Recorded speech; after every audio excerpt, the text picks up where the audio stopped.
morning, everyone, or good afternoon, actually. Thank you very much for joining us. We're very pleased to see you all online. Today's webinar is all about immigration, everyone's favorite topic. We're going to talk all about the latest trends, what is going on in immigration in the UK, and then how, as an employer, you can make the most of the visa system. So we're very pleased to organize today's webinar in partnership with the CFCC, the Council of Foreign Chambers of Commerce in the UK, and Sharon Constanson, the chair, is here with us today. So I'll give her, ask her, to say a few words in a few minutes. And today's webinar is also sponsored by Brown Jacobson. So a big thank you to Brown Jacobson for supporting this webinar. And we're very pleased that one of our speakers, Benedict, is an associate at Brown Jacobson. Our last speaker, who'll actually speak first, is Professor Brian Bell from the Migration Advisory Committee, who's going to share some insights about immigration. Just so you know, we'll be, of course, doing Q&As after the presentation. So as always, please submit any question you may have through the Q&A button at the bottom of your screen. And before we get started, I'll invite Sharon to say a few words. Welcome, everybody. Good afternoon if you're in the same time zone as most of us. And if you're elsewhere, good morning, good evening, whichever it may be. Thank you for welcoming me to join the French Chamber today. I am chairman also of the South African Chamber of Commerce here in the UK. Let me get my countries not muddled up. And together we are, as the Council of Foreign Chambers of Commerce, we are a board of 6 countries, of which France is one of them. And we have a membership of about 25 members, which are foreign chambers that have a location within the UK. This is a body that has informally existed for about 40 years. Some of our DG's parents, father used to be involved in this council many, many years back. It is a body that has helped chambers to get together, to share ideas, to learn from one another, which is what we continue to do, but we now do that in a formal framework. So we are a legal entity, and we use opportunities like this for one of our chamber members to run something very interesting, very of value that we wouldn't naturally always be able to reach on our own. And particularly for our smaller members, it gives them the opportunity to get insights and access to the likes of Professor Brian Bell that they would not otherwise have done, which is a value we bring to the greater membership and their members as well. So thank you very much for giving me the opportunity just to say hello to all of you. I'm looking forward to this because I know South Africa has a huge immigration issue with the UK.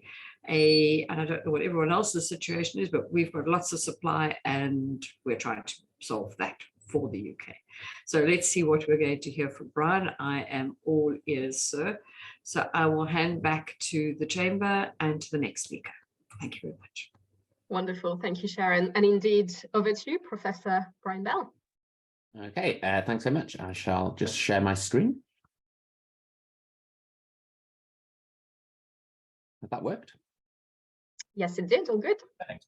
Okay, good afternoon, everyone. I'm going to cover 2 main areas in my brief remarks today. I'm going to talk, first of all, about what's happening to immigration, particularly the numbers in the UK in the last few years, which anyone who reads the newspapers will see is a burning issue at the moment for policymakers. And so I'll talk about what the numbers seem to be suggesting in terms of immigration and what policy responses we might or might not expect.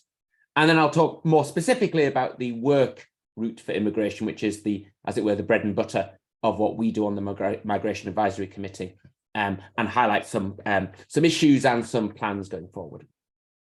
So here's a picture of net migration in the UK. This is just the difference between the number of people coming into the UK and the number of people going out in any particular year. I should say the numbers are as good as any statistics are. You know, they're you take them with a pinch of salt. But I think they broadly tell a fairly consistent picture, which is that in the years when we were still members of the European Union, there was a fairly consistent 250,000 net migration into the UK every year. So this was the population rising by about 250,000 every year because there were more people coming in than leaving. And EU citizens accounted for roughly half of that migration, and half of the net migration was from non-EU countries. And this is not just work, this is all reasons for coming into the UK. This highlights one important thing, which was this was a period in which Theresa May was Home Secretary, and there was a commitment by the government to get migration down below 100,000, net migration down below 100,000, and you can see that they singularly failed in every single year they tried that. I'll come back to that in a minute, but as a policy, that certainly wasn't a success. And then the pandemic hit and we left the European Union, and you'll see that for 2 years, we had very low net migration, which is almost certainly just due to the travel restrictions in place. And then last year, we saw this enormous number, relatively, it's the biggest number on record, of 500,000 net migration. And of course, the big change is that actually EU citizens were more likely to leave than join, and it's all driven by non-EU individuals. So what should we think about that? Well, the first thing to notice is that in some sense, this is a slightly positive development, in that at least it suggests that the UK hasn't closed down as a result of leaving the European Union. In fact, we are becoming, in some sense, more liberal on immigration than we were pre-Brexit. Although, as I say, it's important to notice how the nationality has changed very, very dramatically in the most recent numbers. These are numbers from last year. We're getting new numbers next week, and everyone expects it to be more than 500,000. And if you read some newspapers, it's going to be 1 million. I think it's probably not going to be that high, but I suspect it to be, again, a new record high. So where are these people coming from, or what are they doing? So we can look at it's difficult to look at the exit side, but we can look at the visa side to see, well, where are we issuing visas? So this table shows us for last year, or up until the middle of last year, where all the visas were being issued. And we've taken out here temporary, short-term visitor visas. So this is kind of people who are potentially going to stay for a reasonable length of time in the UK. And you can see that there are broadly 3 areas that are important in terms of visa issuance in the UK. The first are workers. Up to about 250,000 workers come into the UK, are issued new visas in the UK every year. And that's mixed between the standard skilled worker route and some of the global business mobility routes, which are for kind of higher earners and often sort of transferring within a company in those kind of roles. The other 2 areas are students. So students account for almost 500,000 visas being issued every year. And then the final group, and this is the new group in some sense, are those that are coming on humanitarian routes that the UK has opened as a response to issues in other countries around the world. So the 2 key ones for the UK are the Ukraine scheme, which have enabled Ukraine citizens to come to the UK, and what's called the BNO route, which is for Hong Kong citizens who have certain rights to come to the UK, and they've been extended as a result of the behaviour of the Chinese government in Hong Kong. Those 2 schemes together account for about 200,000 visas. I think it's important to think about this because when we worry about net migration, to the extent we do worry about net migration, a lot of it is a response to policy. So, if you open a scheme for Ukraine and Hong Kong citizens, I fully support those schemes. And that's 200,000 people who come into the UK. And frankly, none of them are going to leave in that year because, you're not going back to the Ukraine. You're not going back to Hong Kong. There's a reason you're leaving. And that's just an increase in net migration of 200,000. So in some sense, when policymakers come up with new routes, they do have to recognize that there's going to be a mechanical increase in net migration. Of course, move forward 5 years. Let's imagine a world in which Ukraine, the Russians have been removed from Ukraine, and Ukraine is back to being a country that is safe for people to live in. Then, of course, all of those Ukrainian citizens may well decide to return to the Ukraine. And in that situation, we'll get a net negative migration when they all leave. So I think it's important to think about these things when you're designing policy. The other thing I would say is that it's clearly an issue for policymakers. I think the worst thing that policymakers could do is think about restricting access on routes that are not fundamentally causing much trouble. So the worker route, I think, is a key example of this. The numbers have not shot up on the worker route. They've gone up somewhat in the last few years, but they're not the biggest driver of the increase in net migration. And it would be unfortunate if there were restrictions placed on that route simply because we've taken more people through humanitarian routes or through the student route. If we're going to address if policymakers decide to address net migration, they should focus on where the actual issue is and not try and just cut back across the piece, because I think what firms want is not so much, well, I'm sure firms do want free access to as much labour as they can get. That's not going to happen under the immigration system. But what they really want is a certain set of rules that are in place and a certain set of standards that are applied, and they don't want those changing on a year-to-year basis. Turning directly to the skilled worker route, the main work route into the UK, I think there are two key trends that we're seeing. The first is that, unsurprisingly perhaps, the vast majority of visas that are issued are to non-EU citizens.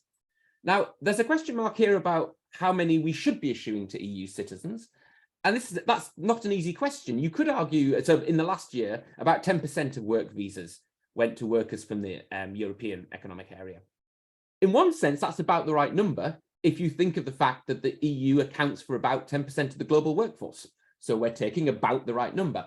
That's probably not right because the EU happens to be closer to us, and you'd expect us, therefore, gravity distance matters. You'd expect us to probably recruit more.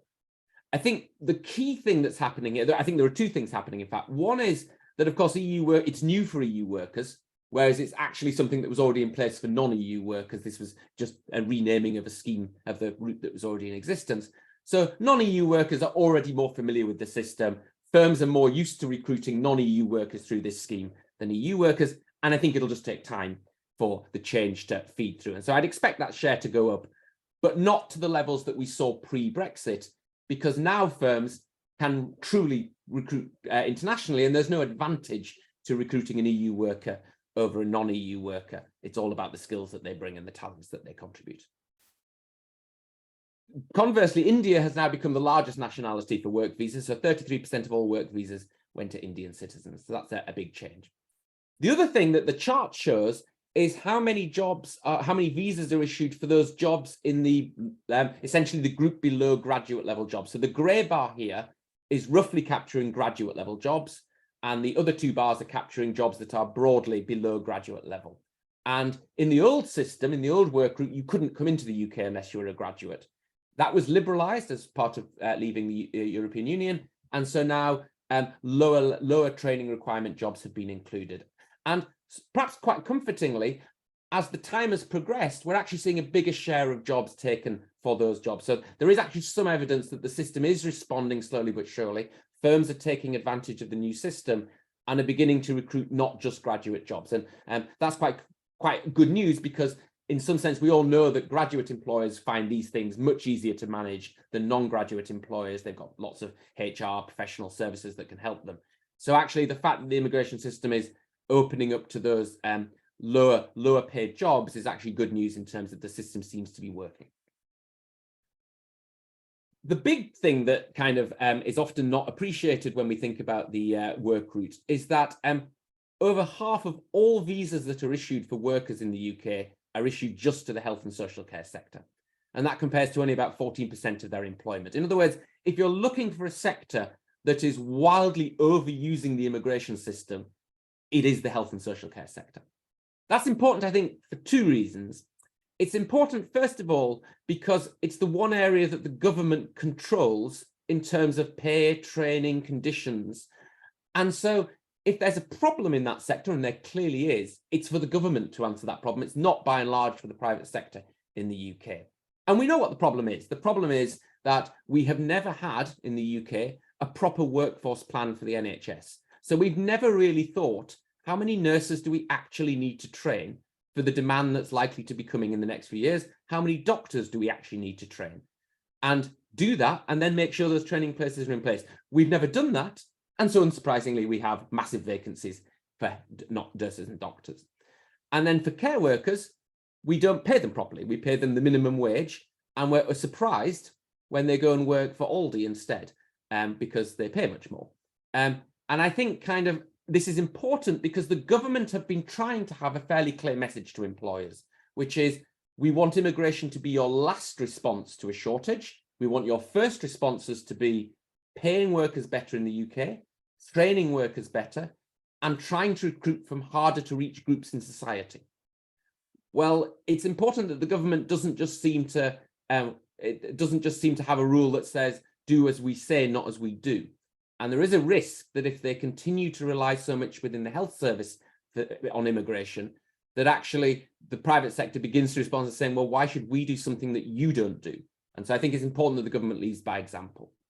The additional reason why it's important is that the reality is, politically, that there's not going to be restrictions on the health and social care visa. The government politically cannot restrict the number of nurses and doctors and care workers that come into the UK.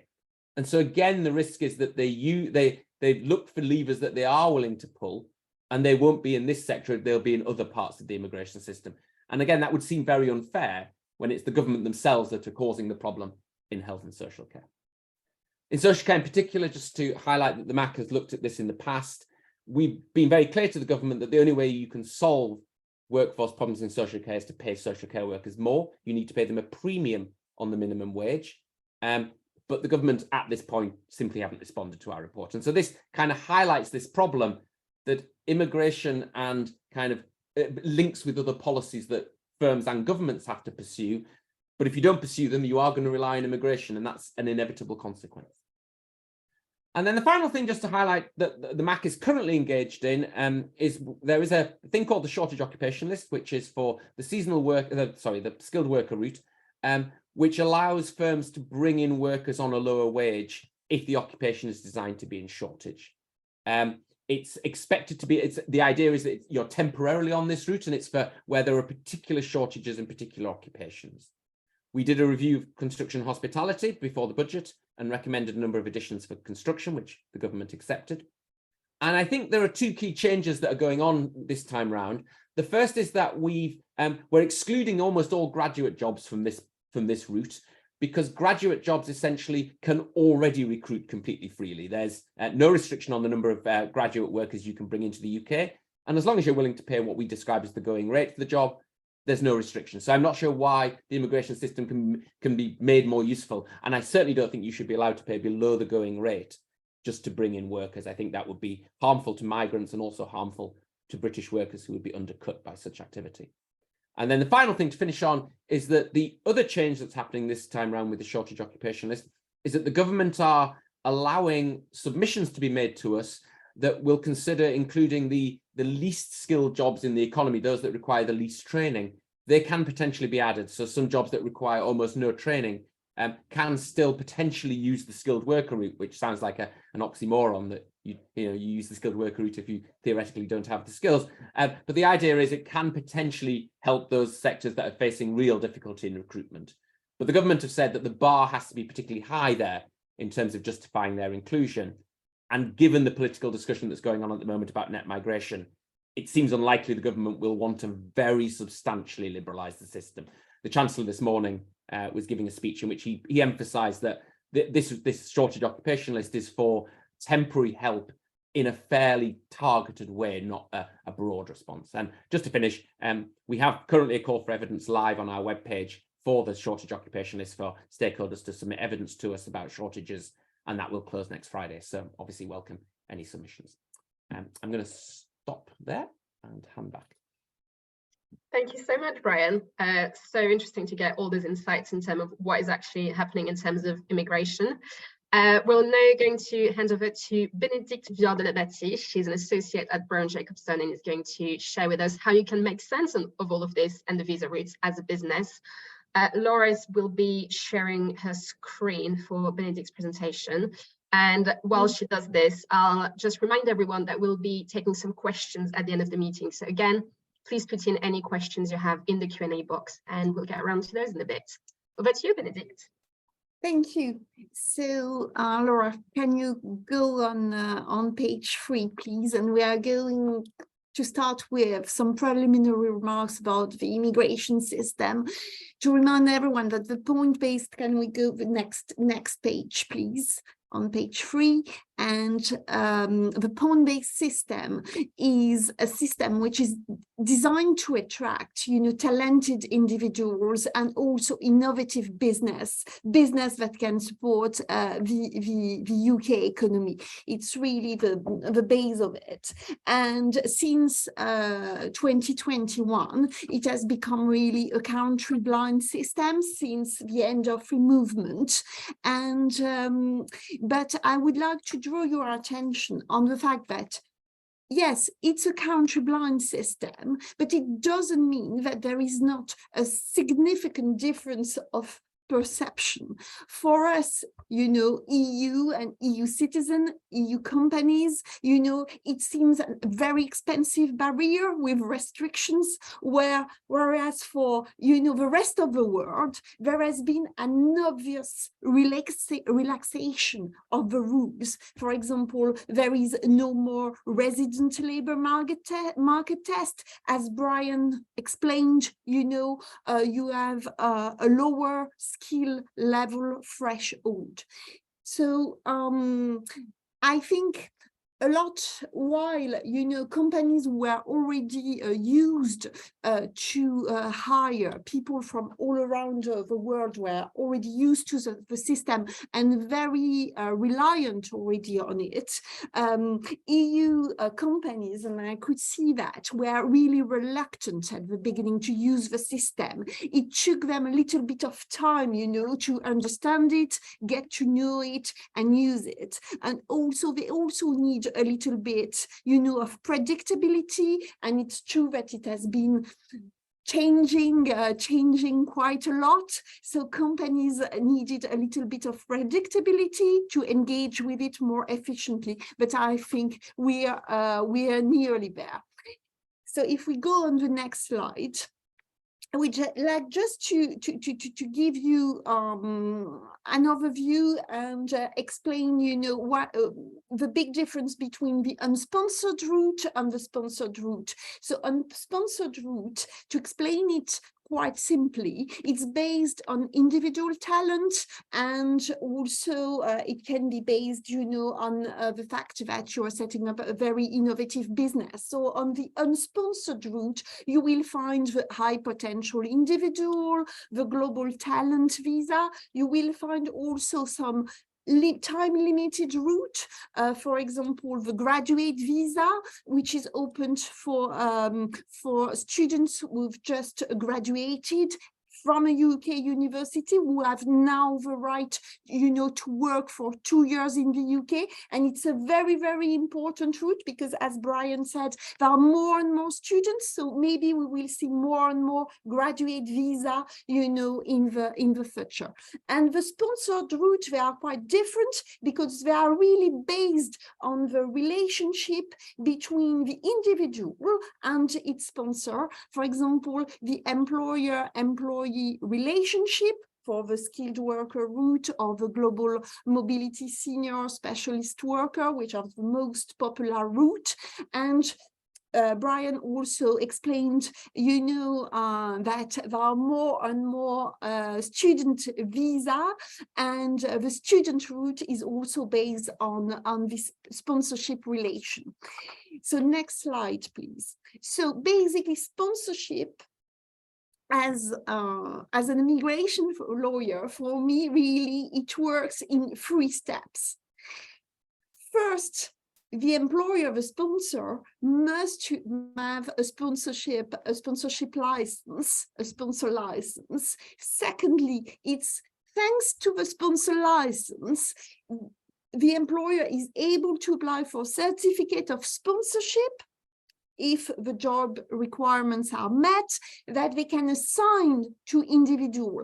And the visa is really the last step of the process. Sometimes I have people calling me, well, we want visa for the UK. How do we get a visa for the UK? And well, it's, if you do not do the 2 first steps, there will be no visa for the UK. This is why, if we go to the next slide, it's very important to anticipate.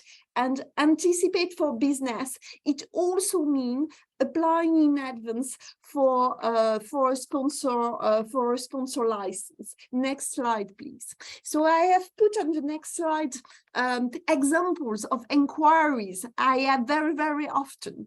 Oh, we found the right candidate. You know, we are in the middle of a recruitment process. They just tell us he has just limited right to work in the UK. How do we do? So a sponsorship license helps you to, you know, to sponsor your selected candidate if he is the best placed candidate, you know, to take the role to for the job description, and if you are able to explain that. It also helps you to answer your client need over inquiry. Oh, well, we have this service, we have a client, but we do not have a team in the UK. So how do we employ now? What do we do? Retain valuable staff. This is something I have more and more.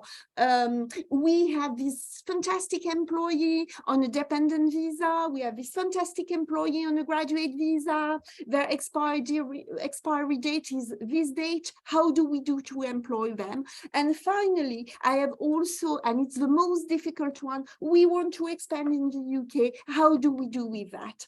So if we go on the next slide, you will see that it's very important to prepare, because for all this inquiry, my reply will be, do you have a sponsorship license in place? And if a business replies no, I'm like, okay, we have to start with that. And it's completely going to change the time frame, because with a sponsorship license in place, sometimes recruiting can take, if you use the priority service efficiently, it can take a few days, and I would say about 8 to 9 weeks if it's a switch within the UK, like 3 weeks, 4 weeks, you know, if it's someone you're recruiting from abroad. Without a license in place, well, there is a preparation time, and I'm always, you know, insisting of, first, we are going to review the HR process, because they need to be compliant and you need to be aware of your sponsorship duties. And then there is an 8 weeks application window. And then you still have to apply for a certificate of sponsorship and visa. And sometimes it can take up to 18 weeks, and the priority service is not always available. So very, very, very important to prepare. If we go on the next slide, the second thing I would like to stress is it's important to understand your options and the costs. Otherwise, you cannot navigate efficiently the immigration system. So next slide, please.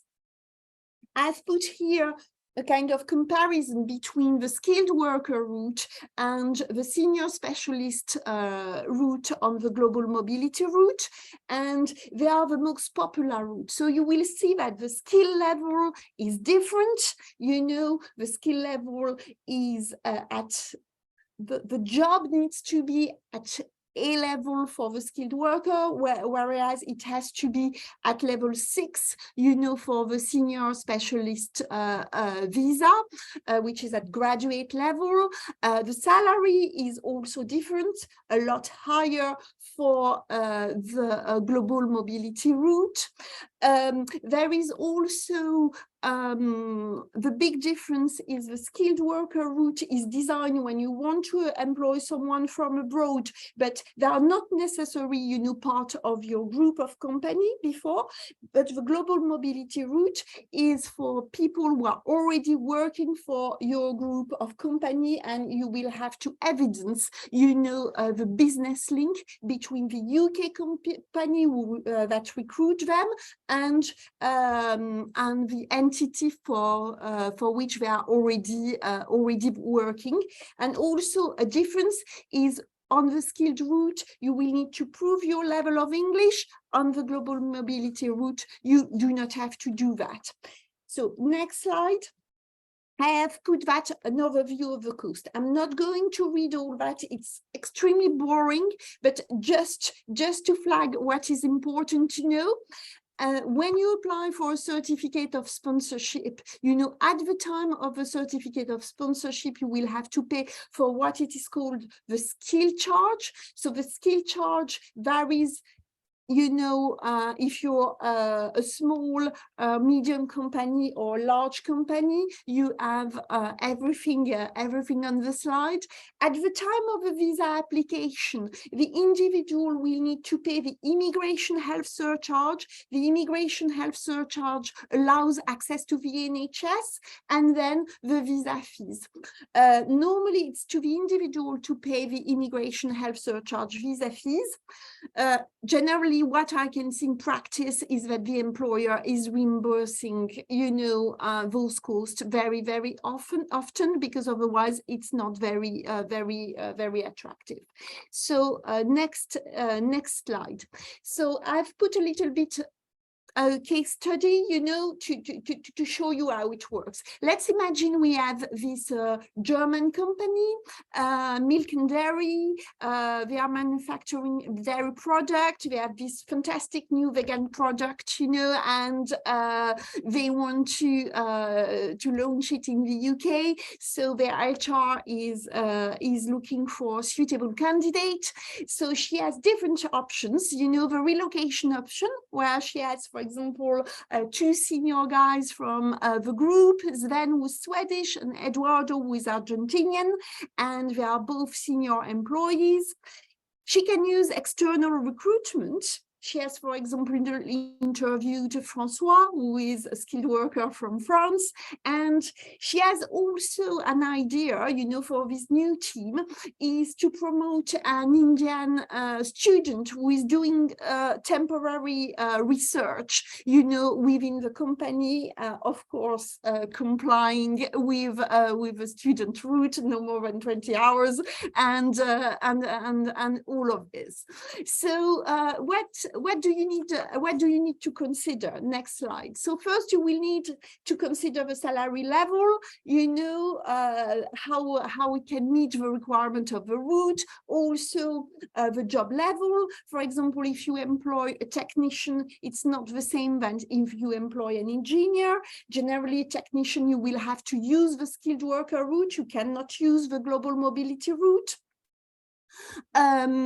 Also consider the cost. There is something important is for EU nationals. There is on the global mobility route senior specialist, there is this 3 years exemption of skill charge. It's important to know it because it can be something that will weigh in your decision. For students, I can see a lot of companies saying, oh, we're going to take advantage of the graduate route because they can swap into the graduate route once they have completed their study. But you need to be aware also that if there is a swap, you know, in between the student route and the skilled worker route, basically, if you decide to sponsor a student just after the studies, you know, there will be also an exemption of the skill charge. So all of this, you know, can weigh in your decision, you know, to recruit, or at least, you know, you need to be aware of this, of the time frames. And very importantly also, it depends how you see your recruitment, if it's temporary or if it's in the long term, because the global mobility senior specialist doesn't lead to settlement, while the skilled worker can lead to settlement. And finally, also English exam. I know I have sometimes surprised with the English exam. Not everyone succeeds. So you need also to take this in account, because sometimes on the skilled worker route, you know, you can have delays because of that. Next slide, please. So also very, very important, be compliant. Please be compliant. It's so important. Next slide. It's not a paper, the sponsor license. It's not a paper. It's not a free authorization, you know, to recruit. Be compliant. Know your sponsor duty. It comes with duties, reporting duties, record keeping duties. You need to understand immigration law and comply with it. You need to be 100% compliant with your right to work checks. This is so important to review your HR process before applying for a sponsorship license, to make sure you will be ready for an audit, ready to recruit, and ready to engage with the immigration system without doubt. Next slide, a little bit of experiences on feedback to finish. So there is not always a solution. Sometimes we have to say, well, sorry, I can't see what can work, you know, and I don't know, Brian, maybe you will correct me later on, but I think short-term assignment, they're not easily, it's not easy, you know, to deal with them, because the visitor rules are not large enough. The global mobility route is not sometimes flexible enough. So sometimes intermittent work, people who want to basically replicate the free movement, by short assignments and things like that. There is not always a solution. Difficult also to find a solution sometimes for self-employed people, not easy. And even if there are solutions, I'm not saying there are not, sometimes it's complicated to set up a business in the UK because the innovator founder, it's limited to innovative business, scalable business. The expansion worker route, I find it's a bit long, to be put in place, because sometimes when you want to expand, you want also to recruit people, outside of your group. So and the priority routes are not, the priority services, are not available for the expansion worker route. And sometimes you have to, it takes time. And the skilled worker route, when you apply for a license because you want to recruit this on the startup, for the startup requirements, there is this requirement of a bank account in the UK. And at the moment, it takes a long time to open one, because of, I'm not criticizing this, but it's obviously you have to go through all the compliance, yeah, so in my experience, I'm not going to generalize, it's been long. It's been sometimes quite, challenging, I would say.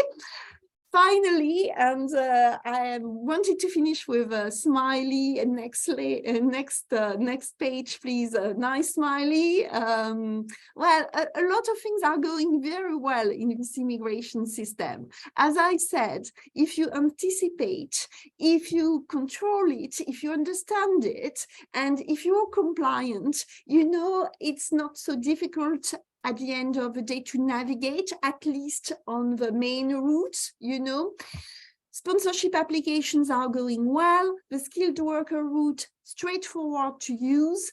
Priority service, well, when they are available, they're fantastic, but we have a bit of a problem at the moment for certain priority services.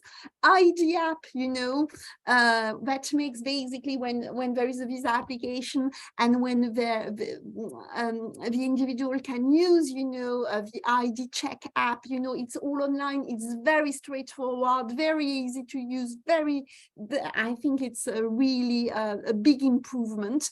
And also certificate of sponsorship, on the skilled route, they are granted generally quite very quickly, 24 hours, 48 hours. So I think a lot of things are going very well. And at least coming from the EU now, I can only encourage, clients that are from the EU to really engage, to prepare, anticipate, control, and just use it. Here is my feedback on the immigration system. Amazing. Thank you so much, Benedict. I'll let Laura stop sharing her screen now. Thank you so much for your presentation, just as insightful as Brian's. And your presentations have been super inspiring because we've got a lot of questions waiting in the Q&A box. So we'll try and do as many of these as we can. First question, I think this one is more for you, Brian. What is the criteria to get some occupations added to the short labor list? You've mentioned that some occupations within construction had been added. Is there any hope that occupations in hospitality are going to be added soon?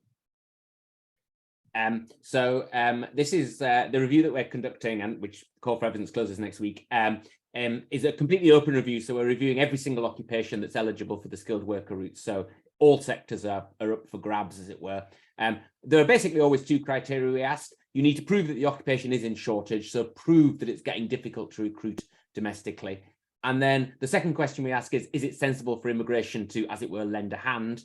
And there, what we want to know, I guess, just to highlight a few things, what are you doing to try and recruit British workers? So how are you going out and changing your recruitment practices to try and recruit perhaps harder to reach workers? What are you doing in terms of pay and conditions? Normally, we'd expect shortages to lead to better pay for workers, more flexible offer. Is that happening? And if not, why? And what are you doing in terms of training? Are you actually thinking about new apprenticeship programs, new cooperations with local colleges or things to try and improve the stream of workers in the future? If we're convinced that you're doing as much as you can to try and recruit domestically, we're more likely to say, well, actually, we can give you a help with immigration. It'll be time limited. We'll review it again probably in 3 years' time. But that's what we're looking for. Excellent. And so, as you mentioned earlier, companies are invited to submit their thoughts on your website. Exactly. If you go to just type Migration Advisory Committee into Google, you'll get to our website and the call for evidence is there. Excellent. We'll share that link as well in our little follow-up email. Another question around youth mobility this time, key topic for all of the members. The system to hire interns and young talents from abroad is extremely expensive at the moment.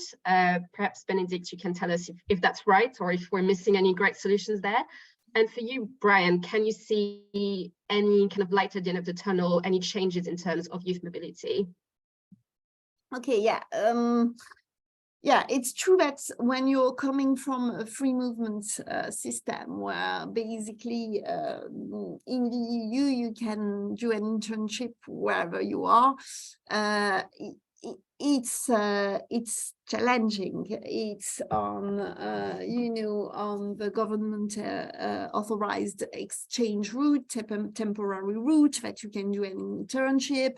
You need to be sponsored by a third party organization to get a certificate of sponsorship. You need to comply with a certain set of requirements. And I'm speaking for French people, at least, I know the background. We were not used to that for our interns. So we are, no, it's not easy. It's expensive. I think the system is now more suitable, for interns who are already graduated, that you can really have for 3-6 months, that will bring something, to the company, that interns that are just coming for a few weeks, very, very young. It's not at all, made for them. It's true that, yeah, I think it's a bit regrettable that at least for young people, there is not something that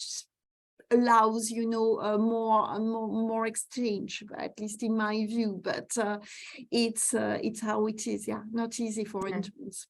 Okay, so no great solution at the moment. No. Is it going to change, Brian? The MAC have been consistently of the view that we should be expanding the youth mobility scheme to other countries. There's a real benefit to both us and the other country to do this. It's a reciprocal agreement always, so we can send young people to go and work and live in other countries as well, which is all to the good.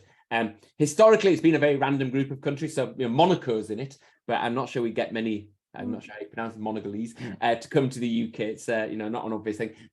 We've begun to expand it as we've been doing trade deals post-Brexit. So Australia, New Zealand and India have expanded their youth mobility scheme. I think the big question that the government has to think about is clearly the big goal is to try and expand it to Europe.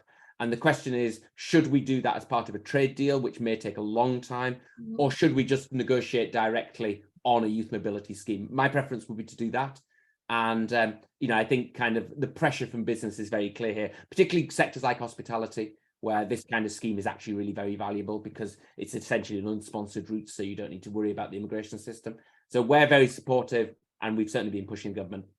The reality is we've got an election within the next year. I can't imagine much movement until after that. Yeah, so you mentioned the trade deal just now, actually, and one of the participants is asking about the upcoming TCA review, and are we expecting that it's going to impact the current immigration system regarding mobility?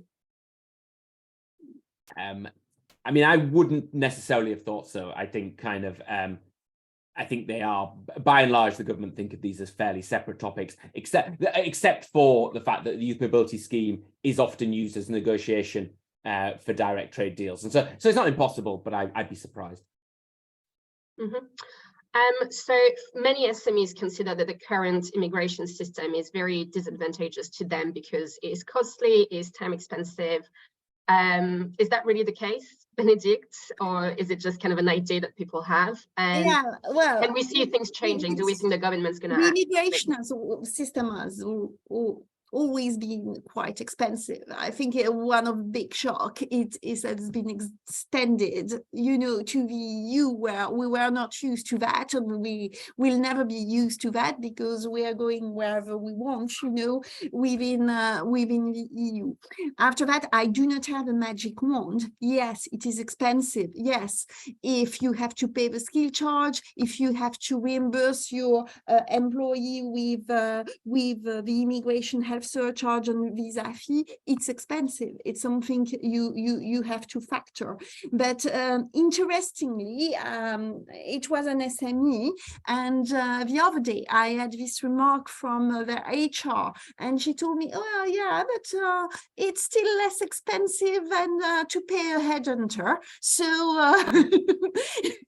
so you know, it's all about you know, factoring it in your recruitment, and also make use, when you can use it, of the skill exemptions, if you can use them, especially, you know, when you are hiring young people who have just finished their studies. Be aware of this switch in between student and skilled worker, because it saves company the skill charge, and it's quite an important saving. But yes, it's expensive. I do not have a magic wand. Sadly not. Thanks for the tip, though. Brian, do you think the government is aware of this perception, and can we expect kind of any effort to remediate the issue in the future? Yeah. So I think, I mean, just a couple of points. The first is, of course, you know, it's important to remember that workers on visas are a really small percentage of the workforce. Something like 90% of workers are either British or have permanent right to remain in the UK. So for most firms in Britain, you shouldn't have any dealings with the immigration system. There's no need for it. And it's always going to be the case that big firms are the ones that use it most. I mean, it's disproportionately graduate firms in London who use the immigration system, and, you know, they cope with it and it's kind of fine. I think that on the plus side, the Home Office have done an awful lot in the last few years to try and make the system easier. So the digitization of the whole system has really helped. And I think, you know, they are learning. So, I mean, you know, my example that I always use is the EUSS scheme. If you'd ask people immediately after the Brexit vote, do you think the Home Office will be able to launch a mobile phone-based app that will deal with about 6 million applications for the EUSS? Everyone would have laughed and said this is a department that will completely fail. But actually, it's done a pretty good job as far as I can see. So I think there's movement there. The other thing I would say is that I think it's just going to take time. There are firms who will slowly but surely start using it. And once you start using it, you find it's not as difficult as you thought it was. You know, we've expanded the eligibility to care workers in the last year. And it's interesting that care work is mainly done in small firms. And there's been a big increase in the number of sponsor licenses that have been issued to small care homes to take advantage of that change. So I think it's one of those things where once you start using it, it'll begin to get easier. And it's just that initial thing. And it's that mindset almost. You know, we have left the European Union, regardless of one's views on that. There's going to be an immigration system. You just have to get used to it in some sense. Completely. One of our attendees is telling us that they've heard about a new investor visa that should be introduced after the summer. Are you able to confirm if that's the case, and are you able to share kind of any insight into what the investor visa is going to be? Maybe, Brian, you will have more insightful information. So I can't tell you anything about what Home Office plans are. Okay, Benedict, not for you either. Well, you know, if it's coming, you know, it's being reviewed. It's being. I do not have, you know, special entries, you know, to know how it's going to work exactly. So I prefer also not to comment and see what's coming. You know, it's got. If it's coming, we'll see. Okay, that's fair enough. Perhaps a question for you, Brian. Is the UK government currently looking at, or should be looking at, other countries or other systems in terms of best practice when it comes to immigration system? Kind of, where do you think we should be looking at for, you know, examples of things that work well? Yeah, no, absolutely. I mean, part of the job of the MAC really and of course the Home Office does this as well, is to actually look at other countries. Whenever we do a review of any part of the immigration system at the request of the government, one of our first questions is, well, let's look at what the international evidence is and where can we learn from that. So, we did a review a couple of years ago for the global mobility route, and explicitly actually went out to firms and said, tell us where you think does this well, and we'll go and look at what they do. So one area I think, just to highlight, because it was mentioned earlier, and I think one area where I think we can learn a lot from other countries is this whole visit policy issue. And so the Chancellor announced in the budget in March that there was going to be a review of the visit visa and what will be the permitted activities under the visit visa. And I think some of that is just clarification that it's, the Home Office always think things are very easy, but what they mean by that is they've issued a 700-page document with many clauses in it. And so part of it is just to make it clear to business, what are you actually allowed to do if someone just comes in on a visit visa? And then to also think about whether some of that should be expanded. So, I think all the firms we've talked to who have international workforce have highlighted this issue about, look, in the old days, we used to be able to bring someone over for a couple of weeks to do some work. And that's really hard now. Even if you've got even if you are sponsoring can use the global mobility route, it's not really designed very much for a couple of weeks over. It's more secondments for 6 months, a year, 2 years. So I think there's a real issue there. And I think kind of the government are cognizant of that. And one of the things they are doing, I know, is looking at what other countries do allow, particularly outside of the European Union, because obviously it's more useful to think about what does the US and Canada do.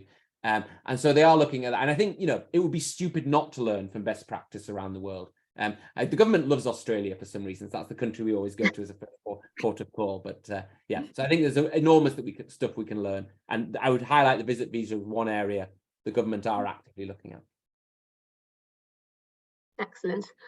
So Brian, in your presentation, you commented on the fact that the level of immigration from the EU stands at around 10% at the moment. Are we expecting this to increase in the future? Well, I think it will. I mean, as I say, one way of thinking about it is EU workers represent about 10% of the global workforce. So perhaps that's how many we should be taking. If it was a truly country-blind system, which it is, and that was how, the reality is that's not true, because it's much easier to recruit someone from France than it is from Benin, because it's just closer. And we're probably more likely to have contacts already with countries in Europe. So I'd expect that number to rise. As I say, I think the main reason it is low at the moment is actually both sides of the transaction. It's that EU workers are not familiar with the system. And of course, we're competing with other countries in Europe where it's much easier to move to and where your rights are protected much more. So, we'll always lose out in some sense. We saw that a couple of years ago when we were trying to recruit HGV drivers, and a special visa was issued, but actually very little take up. And one very simple explanation was, well, if you're a Polish HGV driver and Germany has massive shortages of HGV drivers, where are you going to go? Are you going to go to Germany or are you going to go to the UK? And that's a pretty easy answer under EU freedom of movement. So I think we'll always lose a bit there. But I think over time, those workers will just begin to realize, yeah, you have to fill in these forms. It's all a bit tedious. And it's not as much fun as moving from Germany to France, but such is life. And then on the firm side, again, it's that just, lots of firms in Britain who actually have migrants working for them have exclusively had EU migrants because they didn't have to deal with immigration. They're now going to have to change. And they're probably still in that frame of mind where they're thinking we can get by without doing anything. That's going to change in the next year, 2 years, 3 years, as some of those workers leave and retire or move to other firms. Those gaps are going to become more important for those firms, and they're going to have to start recruiting. To the extent they've recruited historically from the EU, they'll probably continue to do that, and so we'll need to register and do the like. So I think the number will go up. It won't be anything like what it was under freedom of movement because the advantages are smaller. Yeah, I agree. And I think I don't know if there was the double effect, there was those last 2 years, there was, in one end, there was COVID, when you're stuck at home, you're not going to go anywhere else. And also a kind of reluctance, what is it for this immigration system? We didn't need it. We don't want to engage. There is enough settled workforce, a lot of companies were thinking to be reliant, on the EUSS, to recruit. And now they realize that there is less and less people, maybe with settled, pre-settled status, or they are going to be less and less. So yeah, there is all this phase where companies now, I can really see a big change from like 4-5 months. They are really at least the French business, Italian business, German business. I work a lot with those 3 countries, are really willing now to engage, to understand, to engage, and after a while they're like, oh yeah, oh, it's so difficult at the end. I asked for my certificate of sponsorship, it was granted. That's okay, it's all okay. It was quite quick. So I have quite good feedback. Excellent. And I think we'll leave it there. You've both done a really good job at taking on all these questions I've been firing at you in the past few minutes. So it's my turn to say a big thank you to both of the speakers, Professor Brian Bell at the Migration Advisory Committee and Benedict Viola-Betty, Associate at Brand Jacobson, for joining us today, sharing all your insights. That was super interesting. Thanks everyone for attending and sending in your questions. We had plenty and there's a few we couldn't cover. Sorry about that. We'll be sharing the presentations and the recording of the session in a follow-up email in a few days if you want to go back on any of the items we mentioned today. Thank you very much, everyone. Have a lovely lunch break and afternoon. Thank you, Lauriane. Thank you. Bye. Bye.